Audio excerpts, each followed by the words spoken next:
Suaradian Podcast. Hai Sobat Dia, kembali lagi di program Podcast Suaradian. Kali ini bersama aku Amel, dan hari ini kita kedatangan tamu spesial nih. Dan kali ini kita akan ngobrol panjang lebar dengan narasumber yang luar biasa. Oke, waduh, pasti sebagian semuanya sudah penasaran kan ya siapa aja sih narasumber kita ini. Dan kali ini narasumbernya itu ada 3 ya sebagian semuanya. Dan aku spill dikit nih, yang pertama itu beliau adalah seorang ahli psikolog. Dan yang kedua ini ada kakak-kakak cantik nih yang sudah ini. Boleh dong diperkenalkan mungkin dari Bapak terlebih dahulu. Oke, teman-teman, selamat siang. Salam semangat buat teman-teman Dian. Nama saya adalah Patrick, temannya SpongeBob ya, pasti tahu gitu kan. Ya, saya dari psikologi dan nanti harapannya kita bisa ngobrol bareng gitu ya. Terima kasih. Oke, dilanjut dengan Kamu dulu. Halo, aku Shannon. Shannon. Dan Shannon. Halo, aku Karina dari Ilmu Komunikasi Udinus semester 5. Halo teman-teman. Oke, salam kenal ya kakak-kakak semuanya. Ya. Dan sebagian akan ngobrolin di jarak yang ada di pojok. Nah, ground itu. Kakak ini menjurus terkait mental health, di mana mental health itu kan banyak sekali nih ya sebagian. Nah, di sini kita akan membahas yang lebih menyeluruh itu terkait bullying. Nah, sebelumnya nih aku mau tanya, latar belakang mengambil topik ini itu kenapa ya Kak? Kenapa memilih mental health? Ini aku izin jawab ya Kak. Jadi memang dari mahasiswa Ilmu Komunikasi semester 5, kami dituntut untuk membuat project campaign gitu di bawah mata kuliah Public Relation. Nah, kenapa aku pilih topik bullying ini? Karena dari tahun ke tahun itu menurutku kasus bullying itu nggak pernah turun, tapi naik terus. Itu tuh sampai paling parahnya itu kemarin yang ada di sekitar kita itu sampai yang bener-bener tingkat levelnya tuh sampai ada yang bunuh diri atau mungkin dia sampai yang self harm, yang nyoret-nyoret tangannya dia sendiri. Dan aku tuh tarik untuk ngangkat tema mental health ini karena memang di sekitar kita banyak banget yang ada kasus ini tuh banyak banget. Terus kenapa menyasar ke Shannon kelas berapa Shannon? 11. Nah, kenapa aku menyasar ke anak-anak SMA kelas 11 itu karena menurutku di usia segitu tuh usia rentan yang masih apa ya, yang masih terpapar banget sama yang namanya bullying gitu Kak di tingkat sekolah gitu. Waduh, ini latar belakangnya pastinya juga sebagian semuanya juga. Ini memang banyak sekali nih kasus tadi menyebut terkait bunuh diri itu memang bahkan tidak hanya remaja, bahkan seumuran kita ini juga Iya, banyak ya. bener. Umuran 20 tahun tuh bener-bener, wah, yang lebih sensitif mungkin Kak dibanding anak-anak SMA gitu. Sebenarnya tujuan utamanya juga aku pengen ngajak teman-teman untuk lebih aware tentang mental health ini, terutama di bullying ini gitu. Sekali sih goalsnya itu biar kita semuanya lebih aware dengan keadaan apapun lah, karena pastinya juga menurut aku nih ya Sobat Dian, pastinya setiap masalah yang kita hadapi pasti Tuhan atau Allah itu sudah memberikan sesuai dengan proporsi kita, jadi tinggal bagaimana kita bisa menghadapi itu dan bukan dengan melakukan hal-hal yang seharusnya tidak kita laksanakan atau kita lakukan. Benar, Kak. Nah, di sini pun kakak juga menyebutkan slogannya itu kamu lebih Dari berharga, ya benar. dalam banget loh. Slogan itu. Karena menurutku setiap orang itu punya nilai mereka sendiri yang yang nggak terbatas gitu loh Kak. Nggak ada istilahnya kamu nih siapa sih, kamu nih apa sih, nggak ada istilahnya kayak gitu. Karena menurutku setiap orang itu punya validasi atas dirinya masing-masing. Jadi aku pengen ngangkat, ayo kamu tuh nggak boleh merasa minder, kamu tuh nggak boleh merasa kok mereka kayak gini ya, kok aku nggak bisa kayak mereka, terus nyalahin diri mereka sendiri. Enggak, tapi setiap orang itu punya perjalanan dan punya value-nya sendiri-sendiri. Jadi semua orang itu lebih dari berhak. Keren. Dan di sini kan tadi sasarannya itu anak remaja Iya, 16 sampai 17 tahun. tahun. Dan di sini sudah ada Kak Syanan ya. Ya. Nah, boleh dong Kak Syanan diceritakan gimana sih pengalaman kamu mungkin di lingkungan sekitar kamu itu seperti apa? Mungkin boleh diceritakan bareng sebagian semuanya. Ini yang tentang bullying itu ya. Kalau dari pengalamanku sendiri, aku kayak cuman pernah disindir karena memang waktu itu nggak punya temen, makanya disindir dari jauh gitu. Nggak punya temen ya, diteriakin kayak gitu. Habis itu apa ya? Udah sih kayak, tapi kayak gitu tuh berlanjut terus sampai di tahap aku ngerasa kayak aku tuh kurang apa? Apa aku harus mati aja gitu? Seru banget. Serem banget. Itu kakak merasa kayak apa mulai disindir-sindir itu mulai dari kapan sih kak? Baru-baru ini juga sih masalahnya. Mungkin kapan ya? Bulan Agustus, September. Benar-benar baru banget ini ya. Iya, itu kayak pertama kalinya juga dapet kata-kata kayak gitu. Dan itu yang memberikan kata-kata itu satu, dua orang. Pas kan juga anak SMP. Seumur kita pun di bawah kita pun juga pasti punya geng-geng gitu. Itu yang mengatakan seperti itu dari mana? Itu satu circle sih. Satu sih. Iya, satu circle. Tapi isinya nggak sampai banyak banget, cuman kayak 3 orang. Seperti Iya. gimana itu Pak? Oke. Seru banget. Sebetulnya kalau ini kita berbicara konteks di remaja, itu masih wajar ya, dalam arti kalau bahasa aku adalah itu fasenya anak-anak mencari panggung. Bahkan mungkin teman-teman yang masih kuliah pun kadang ada di titik itu, ingin menjadi superior. Dalam arti aku harus lebih nih. Hanya terkadang definisi harus lebih itu eh, apa namanya, tidak semua melakukan tindakan yang tepat gitu ya. Dalam arti yaitu tadi kalau buat aku definisi bullying sebetulnya kan hal yang dilakukan oleh superior atau yang merasa lebih kepada yang merasa atau dirasa lemah. Dan namanya dirasa itu kan belum tentu benar gitu ya. Ya, siapa tahu Shannon ini di baliknya dia adalah bos geng besar sebetulnya bisa jadi gitu ya. Tapi bahwa yang menarik bahwa ternyata di fase remaja dan yang terkadang banyak yang tidak disadari adalah em, banyak cara untuk membuat diri mereka lebih eksis atau dipandang, mencari panggung, tetapi terkadang mereka menggunakan cara-cara dengan menjatuhkan atau melemahkan mereka yang posisinya dirasa tidak seperti mereka. Begitu sih. Itu analisanya kurang lebih seperti itu. Berarti mungkin bisa dibilang padahal seorang superior itu memberikan kata-kata seperti itu kan karena mereka merasa paling hebat Yes. dan lain sebagainya dan aku memberikan kata tersebut kepada orang yang bisa dibilang lemah, sensitif. Jadi kayak padahal hanya dengan kata-kata itu saja bisa membuat apa ya sampai jadi aku harus gimana kayak gitu-gitu gitu. Oh, Nah itu gimana tuh solusinya? wah. Oke, teman-teman, di sini bukan berarti lalu aku menjadi yang paling tahu gitu, tidak, gitu ya. Kita belajar bareng.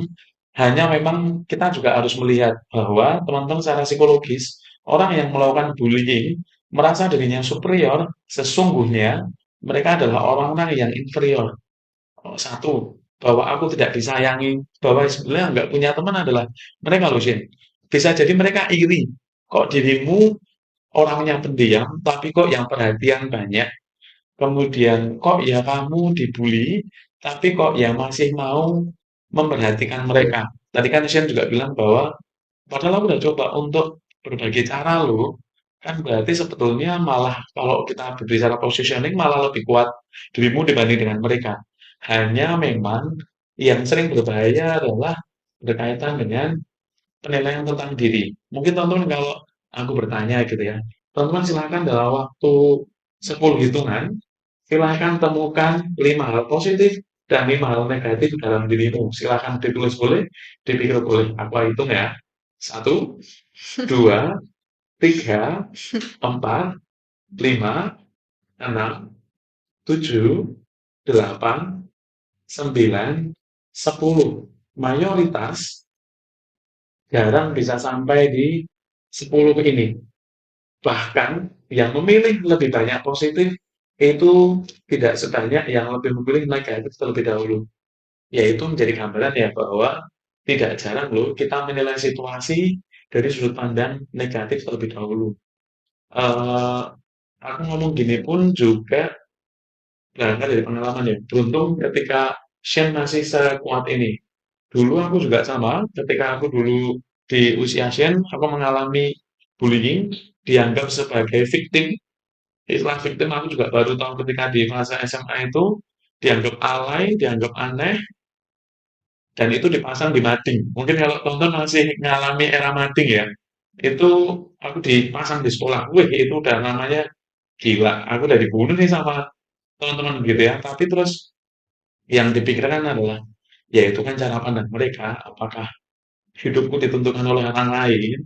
Sampai kapan juga? Kalau kita kan layak bahagia juga gitu ya. Itu dari pengalamanku gitu sih dan salut dengan teman-teman. Salut juga dengan dirimu loh Mbak. Bisa jadi penyiar itu harusnya diberi saran juga nih. Gimana bahwa yang lain merasa bahwa aku nggak bisa ngomong, nggak pede, tapi di sisi lain ada jenengan yang bisa jadi penyiar radio mungkin kapan-kapan bisa ngobrol seputar pengalaman dirimu menjadi penyiar radio gitu ya Mbak. Yang intinya melihat diri kita dari sisi positif bahwa aku bisa kok, bahwa aku juga mampu begitu. Itu kurang lebihnya kayak gitu sih Mbak. Benar, boleh banget sih Pak kalau mau cerita. Ini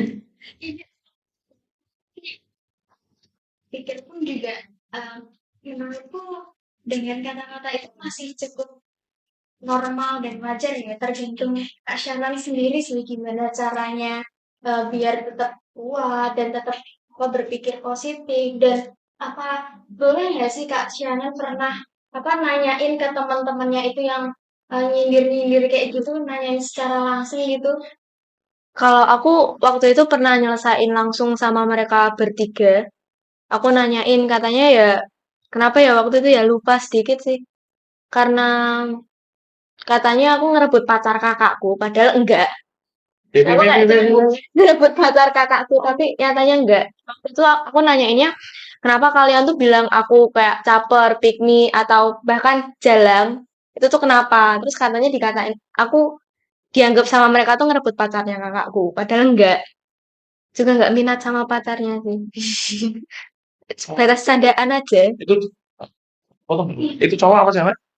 Yang apa? Yang itu yang nyindir kamu. Yang nyindir aku cewek. Oh, cewek-cewek. Iya. Oke, menarik. Wih, sampai kata-katanya dalam segala macam ya, ekstrim ya, Ya, teman ya. tapi buat Kak Shannon itu masih apa ya? Mungkin masih ada teman yang lain kan ya, walaupun mereka nyindir-nyindir kakak, dan lah kalau menurut aku nggak perlu dibris lah itu kayak apalagi cuma 3 orang ya mungkin memang sampai rasanya sampai sini sampai dalam banget dan terus kepikiran tapi menurutku masih banyak teman-teman yang lebih baik dibanding 3 orang itu walaupun aku juga tidak menyudutkan 3 orang tersebut di sini kan aku di tengah-tengah ya jadi kayak menurut aku kalau menjadi Kak Shana sih kayak masih bisa berteman dengan yang lainnya kalau misal si teman yang 3 orang itu tetap minggir ya udah it's okay jadi ya mau gimana lagi ya namanya orang nggak suka sama kita kan mau disahkan untuk tetap suka sama kita ya nggak akan bisa kan Kita nafas aja salah rasanya. Gitu. Kok nggak suka? Bah, kita sendiri ya, kita kan udah kuliah pasti juga masalah-masalah yang kita hadapi ini banyak sekali loh, apalagi di saat ini, kasus ini yang lagi fight, Iya, banyak sekali yang iya, karena alasannya sih mereka udah nggak kuat sama dunia perkuliahan, ini itu segala macem. Tapi memang untuk orang-orang kuliah tuh kayaknya unik-unik ya, Kak. oh gitu, Bentuknya unik-unik kayaknya. bahkan ada yang karena pinjol. Nah, cuman karena pinjol.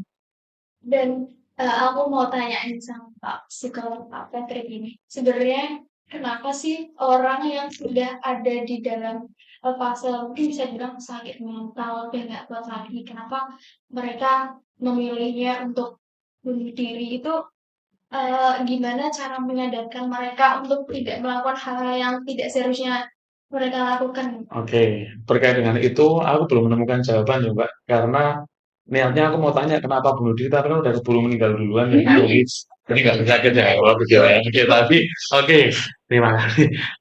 Teman-teman, di secara teori, usia dewasa awal, usia teman-teman yang kuliah atau biasanya after SMA, itu ada yang namanya KLC, Quarter Life Crisis, di mana walaupun ini juga menjadi istilah yang familiar ya, padahal krisis itu dialami di setiap fase. Dari kita yang dulu nggak bisa naik sepeda, pengen naik sepeda kan mengalami krisis, jatuh bolak-balik lanjut atau enggak itu sebenarnya kan krisis. Dari SMA ke kuliah itu mulai hedon ya, jadi krisisnya kurang karena sudah mulai memanfaatkan orang tua dalam tanda kutip ya, gimana caranya biar sanggupnya naik. Tetapi di sisi lain ketika semesternya mulai ke semester akhir, mulai memikirkan nih, aku harus kerja di mana, mulai memikirkan harus berbakti ke orang tua bagaimana dan lain-lainnya. Dan tidak jarang kita itu lebih merasa iri sampai mungkin Tuhan Allah kalau aku diizinkan kok ya aku dilahirkan kembali dari rahimnya Nagita gitu ya. Itu mungkin orang-orang itu yang bahwa apa sih yang membuat sampai peristiwa seperti itu ya satu, kalau kita berbicara teori di psikologi ada yang namanya eh, teori kebutuhan dari Maslow, di mana orang itu yang paling dasar ya kebutuhan fisik. Tetapi setelah itu nanti ada rasa aman dan juga rasa disayangi. Nah, ini buat aku yang menjadi PR penting ya di era sekarang ini. Jarang loh kita sesama teman, terima kasih ya, terima kasih ya. Tonton hebat loh, menginspirasiku. Kita lebih banyak, kok bisa sih dia jadi penyiar radio padahal kan gini gini gini. Kita jarang memberikan apresiasi kepada orang lain, bahkan lebih cenderung ya itu karena kita merasa iri, ada self comparison, membandingkan diri kita dengan orang lain. Plus kebiasaan kita adalah lebih memilih diam. Padahal speak up itu penting. Speak up tentang who you are. Nggak perlu mikirin tentang nunggu jadi gede dulu ya, tetapi bahwa speak up tentang ya udah ada kesempatan berbicara, berbicara. Perkara apa yang dibicarakan itu tidak sesuai, ya nggak apa-apa. Tapi bahwa yuk coba untuk berani berbicara dan lain-lainnya. Dan yang paling penting tentu adalah mengapresiasi diri kita. Mungkin pertanyaanmu sederhana ke teman-teman deh. Kapan sih terakhir kali mengucapkan terima kasih pada dirimu? Menyadari bahwa dirimu itu sudah melewati banyak masalah sampai di titik ini. Jangan sampai hanya karena, maaf aku mengatakan hanya karena satu, hanya karena urusan fashion, yang dimaksud fashion adalah nuruti gaya hidup, maka harus sampai pinjol, kemudian hanya karena putus cinta, lalu sampai seolah merasa diri tidak berharga, terutama di teman-teman ya, yang perempuan, maaf.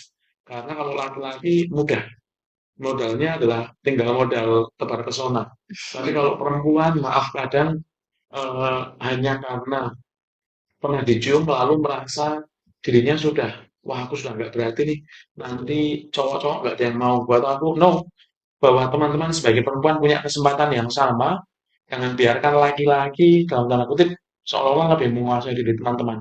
Perempuan pun harus independen, perempuan pun harus berani.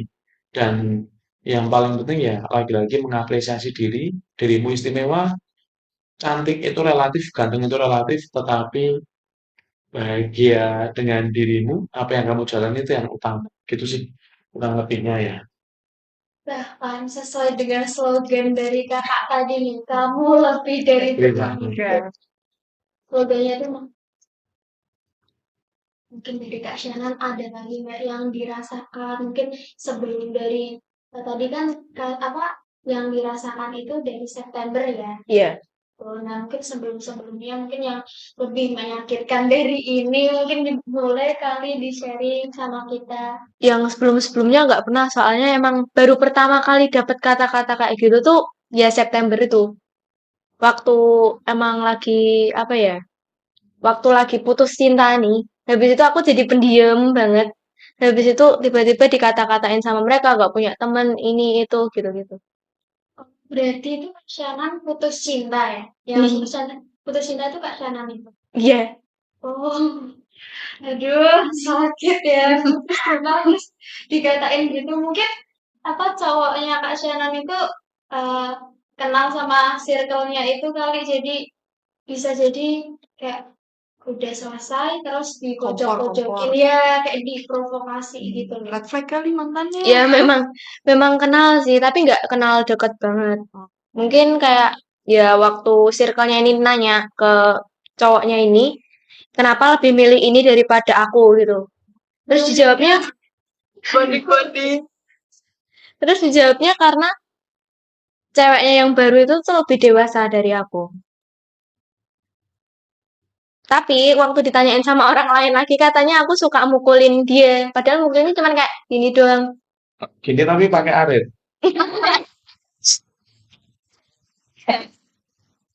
Pakai golok.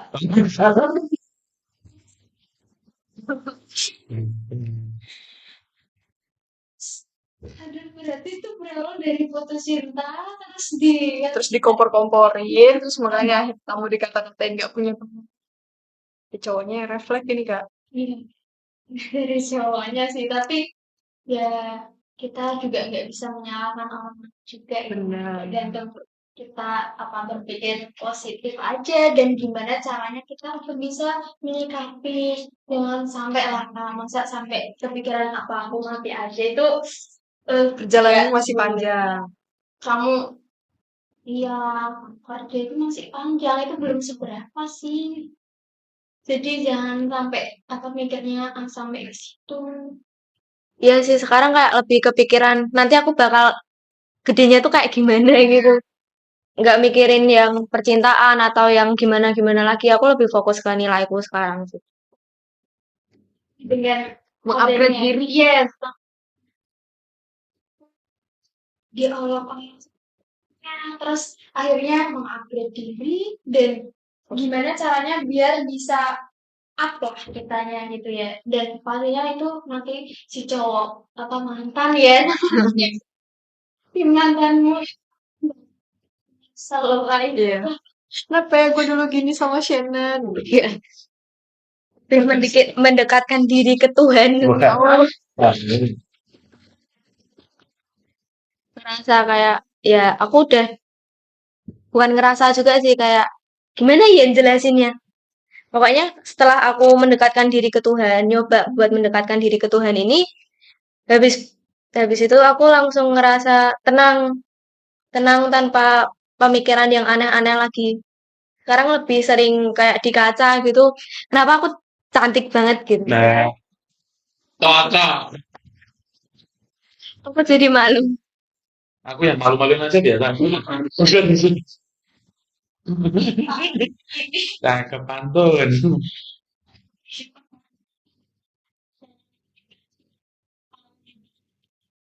caranya menyikapinya dan bahkan tadi juga sudah mendekatkan diri kepada Tuhan ya itu solusi yang paling tepat sih menurut aku nih dan nggak dirasa ya kak ini obrolan Mau kita habis ini kak.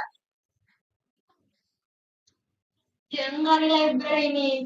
Nah mungkin untuk menutup di sesi podcast kali ini boleh dong dari kakak-kakak ini memberikan close statement mungkin dari kakak yang paling ujung dulu. Eh, ya intinya dari percakapan kita tadi itu kan bisa disimpulkan kalau misal kita itu memang harus dan perlu aware kepada diri kita sendiri dulu lah kak, baru kita bisa aware ke orang lain. Kita harus bisa memvalidasi diri kita sendiri dulu, kayaknya kita tuh nggak pantas diperlakuin kayak gini. Terus kita bisa nyari banyak solusinya. Salah satunya mendekatkan diri ke Tuhan kan tadi. Sebenarnya dari masalah-masalah itu memang untuk pemikiran-pemikiran negatif itu pasti bakal langsung punya pemikiran negatif. Tapi kalau misal kita bisa menenangkan diri dulu, kita berpikir panjang dulu, nanti pasti dapat solusinya. Oh iya ya, aku tuh kayaknya nggak pantas begini. Oh iya ya, aku kayaknya perlu ini. Makanya aku pengen banget ngajak teman-teman untuk berpartisipasi di campaignku dengan cara untuk meramaikan podcast ini nanti. Di IG-nya Radio Suara Dian ya kan aku main itu. Mungkin dari Kak Syana. Kalau dari pembicaraan yang tadi ya, menurutku pemikiran buat bunuh diri itu bukan solusi yang terbaik karena kita masih bisa hidup lebih panjang lagi. Habis itu menurutku solusi yang paling benar itu buat mengupgrade diri buat jadi lebih baik lagi. Oke, keren sekali. Dan yang terakhir ini dari ahli psikolog kita nih. Dipersilakan Pak Petri. Mengapresiasi orang lain menjadi hal yang baik, bahkan mulia, tetapi jangan lupa dirimu pun spesial dan layak bahagia. Itu aja.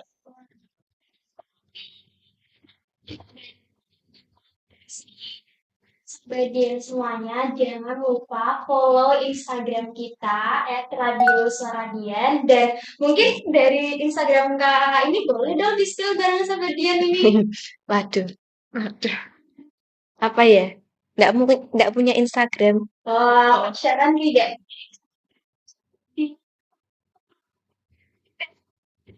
Patrick Y. Sandro _ sudah.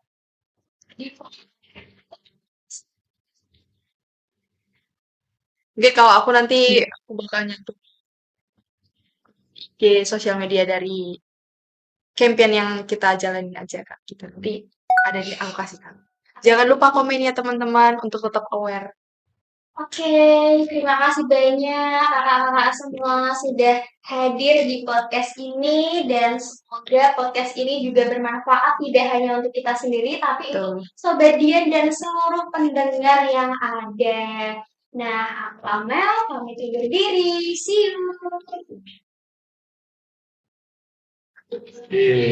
Terima kasih.